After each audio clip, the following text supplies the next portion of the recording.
Hai, berjumpa lagi dengan saya, Krismana Saputra Purba. Kali ini saya akan membahas materi tentang efek fotolistrik. Yap, disimak ya videonya.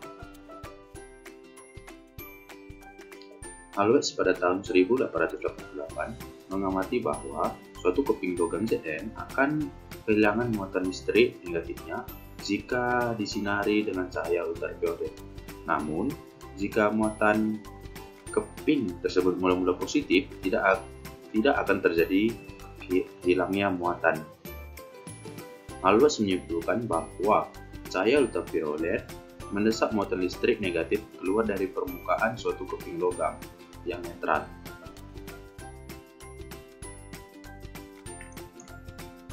Heinrich Hertz pada tahun 1757 sampai dengan 1894. Dia melakukan percobaan serta hasil percobaan beberapa ilmuwan lain, ternyata dia mendapatkan adanya gelombang elektromagnetik, di mana dia menemukan lucutan listrik dapat terjadi ketika elektroda dalam percobaannya dikenai sinar ultraviolet. Hal ini merupakan fenomena efek fotolistrik yang tidak dapat dijelaskan dengan teori gelombang.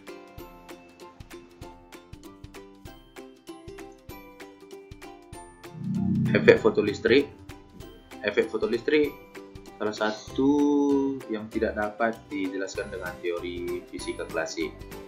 Efek fotolistrik juga berkaitan dengan energi radiasi.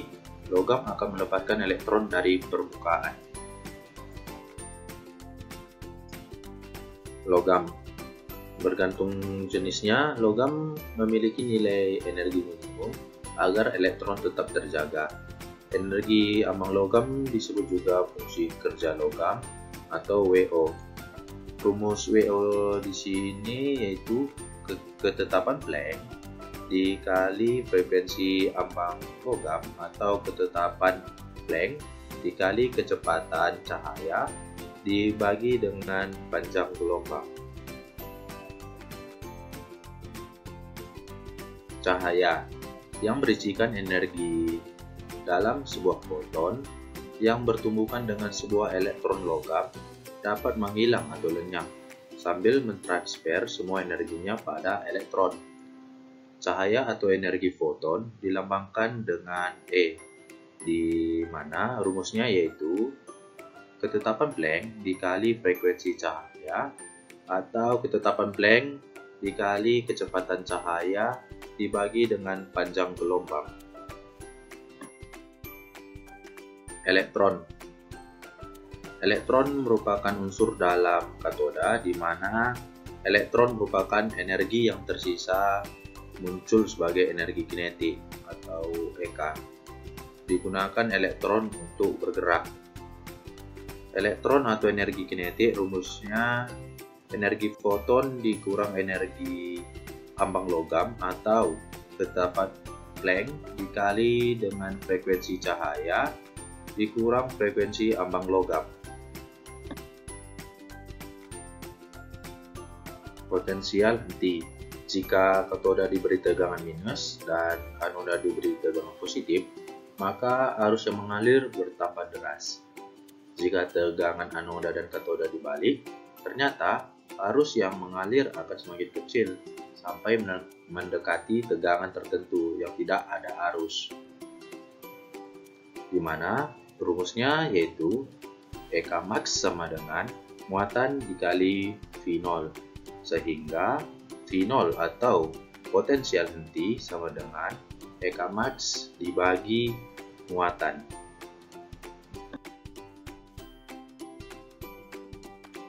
Syarat efek fotolistrik. Ada 3 syarat efek fotolistrik.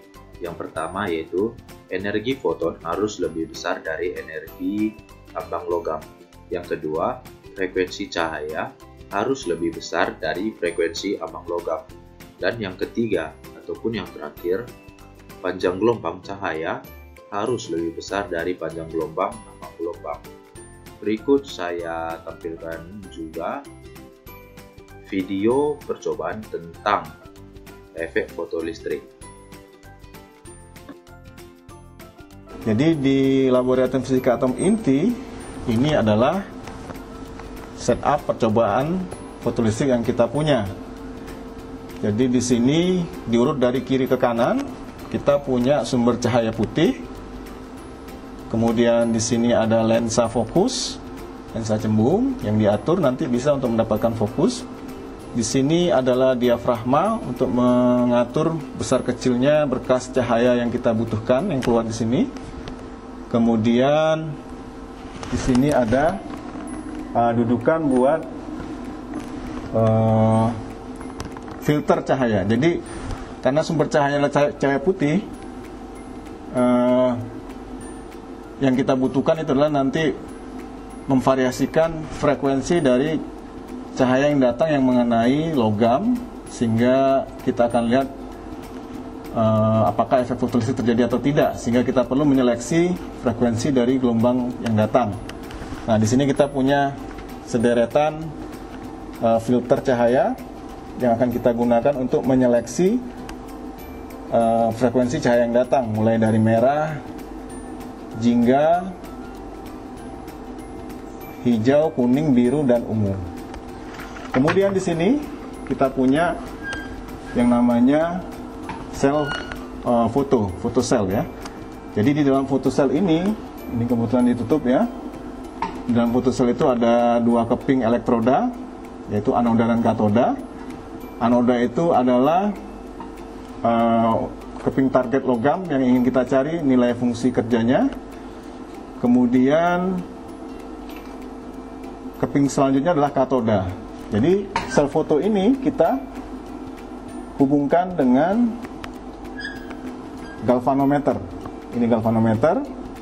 Kemudian di sini ada sumber tegangan yang terhubung juga ke sel foto.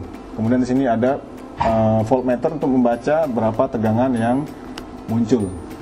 Jadi seandainya ketika ada cahaya dengan frekuensi tertentu mengenai sel foto di situ, seandainya terjadi efek fotolistrik, akan ada elektron yang keluar dari logam atau fotoelektron. Kalau ada fotoelektron, dia akan menuju ke katoda ya. Jadi dari anoda ke katoda sesuai dengan beda tegangan yang terjadi, energi kinetik yang dihasilkan. Karena ada elektron yang mengenai katoda, maka nanti ada bacaan di sini di galvanometer. Jadi bergerak menunjukkan ada arus listrik. Nah, kemudian di sini sumber tegangan ini berfungsi untuk mengatur tegangan pembalik ya. Tegangan pembalik di mana? Tegangan pembalik di dalam elektroda. Jadi kita ingin mendapatkan berapa tegangan yang terkait dengan energi kinetik dari fotoelektron yang keluar. Jadi kita berikan tegangan pembalik. Kalau misalkan tegangannya itu cukup besar, sehingga elektron dari anoda itu tidak akan bisa sampai ke katoda. Dengan demikian nanti akan terjadi tidak ada arus listrik ya, karena tidak ada elektron yang sampai ke katoda. Nah, tegangan ini yang kita namakan sebagai tegangan penghenti.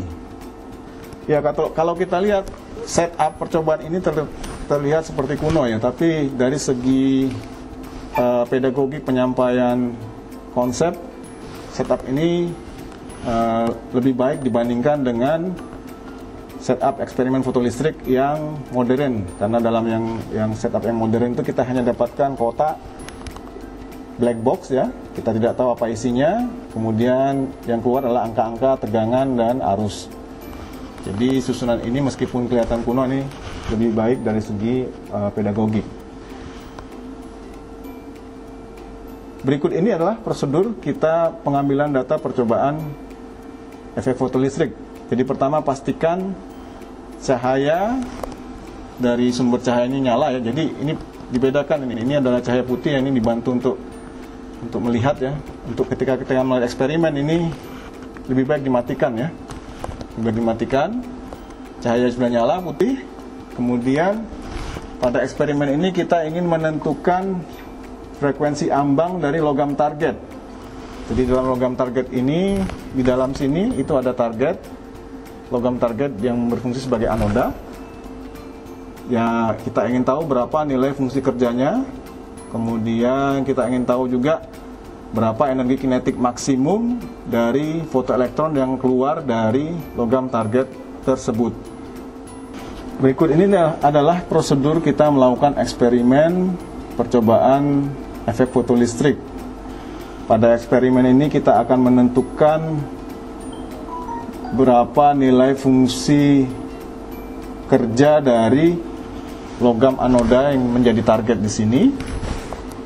Kemudian berapa frekuensi ambangnya, berapa tenaga maksimum dari elektron atau fotoelektron yang keluar dari logam target tersebut jika terjadi efek fotolistrik. Untuk itu kita memerlukan data eksperimen, cahaya yang datang kita variasikan fungsi gelombangnya dengan menggunakan filter. Nah, di sini kita akan menggunakan terlebih dahulu menggunakan filter berwarna biru mendekati keunguan ya. Jadi ini panjang gelombangnya sekitar 405 nanometer atau sekitar 4050 Armstrong. Kita pasang di sini, didudukan. Nah, untuk memverifikasi secara visual, kita akan lihat di situ cahaya yang diteruskan adalah berwarna biru ya, mendekati ungu. Oke. Nah, kemudian kita buka penutup di fotosel ya. Nah, kita lihat di sini di galvanometer itu terjadi perubahan ya. Tadinya dia bernilai 0, sekarang karena ini dia bergerak bukan 0 ya. Nah, ini mengindikasikan bahwa ada arus listrik yang mengalir. Nah, dari mana arus listrik ini asalnya? Itu asalnya dari fotoelektron yang keluar dari logam anoda, kemudian dia ditarik oleh logam katoda ya. Nah, ini kita lihat nilainya berada pada skala sekitar 1,5 ya. Tadinya yang skala ini dia bernilai 0 di situ, sekarang dia bergerak sekitar 1,5. Artinya di sini ada arus listrik ya. Besarnya berapa? Nah, itu harus dicek lagi menggunakan ampere meter yang sangat sensitif ya. Nah, di dalam eksperimen ini kita tidak perlu tahu berapa nilainya, yang penting ini ada indikasinya ya. Ada indikasi arus yang mengalir. Nah, selanjutnya kita akan melihat bagaimana cara kita menentukan tenaga kinetik maksimum dari fotoelektron, yaitu dengan mengaplikasikan tegangan pembalik di keping elektrodanya itu ya. Jadi kalau misalkan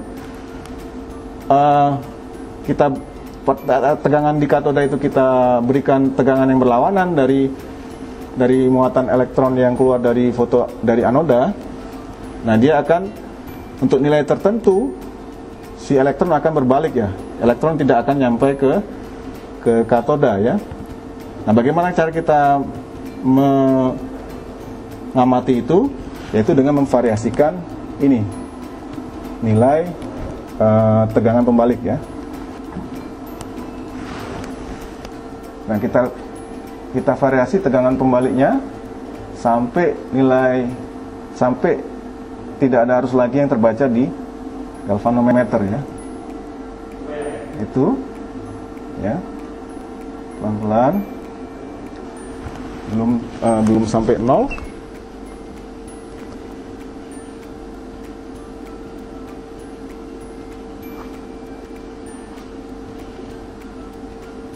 Ya. Nah, ini kira-kira 0 seperti itu ya. Kemudian kita baca berapa tegangan yang muncul di sini. Jadi bacaannya sekitar 1,183 ya. Volt ya. Jadi untuk filter panjang gelombang 4050 Armstrong atau 405 nanometer, kita dapatkan tegangan penghenti sebesar 1,183 volt. Oke. Nah, sekarang kita balikkan lagi ini menjadi 0.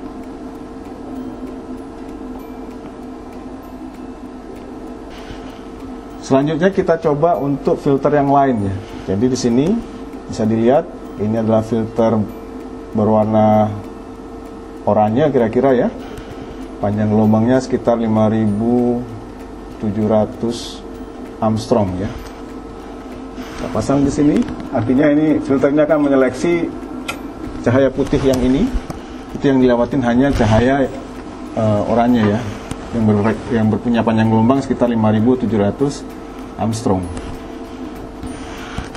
Nah, kemudian ini kondisi fotosel itu masih dalam keadaan tertutup. Kita lihat bacaannya di situ masih 0 di galvanometer, di tegangan juga masih 0, artinya belum ada arus yang keluar ya dari sel foto ya. Sekarang kita buka.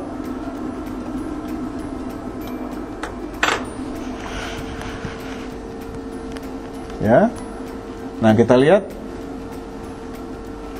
penunjuk jarum di galvanometer itu bergerak ya. Tadi nilainya sekitar masih 0. Ini sekarang nilainya sekitar 5 ya. 5 skala di situ. Sebelumnya dengan menggunakan filter biru mendekati keunguan, kita mendapatkan skala sekitar 15 skala ya. Artinya bisa kita simpulkan arus yang mengalir lebih kecil dibandingkan dengan kalau kita menggunakan filter berwarna biru keunguan tadi. Nah, selanjutnya kita memvariasikan tegangan pembalik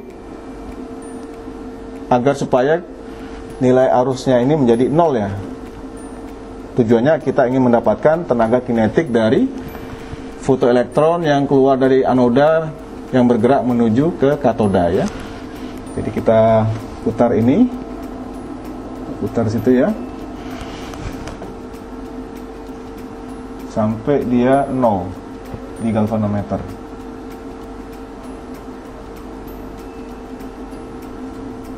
Ya. Nah, kita lihat tegangannya cukup kecil ya, sekitar 250 mV ya. Jadi dibandingkan dengan yang sebelumnya itu ordernya volt, ini milivolt ya. Sehingga kita catat ini untuk filter dengan panjang gelombang 5.700 Armstrong atau 570 nanometer, kita dapatkan tegangan penghenti atau stopping voltage sebesar 256 mV. Dan seterusnya kita variasikan nilai panjang gelombang dari cahaya putih ini untuk filter yang lain.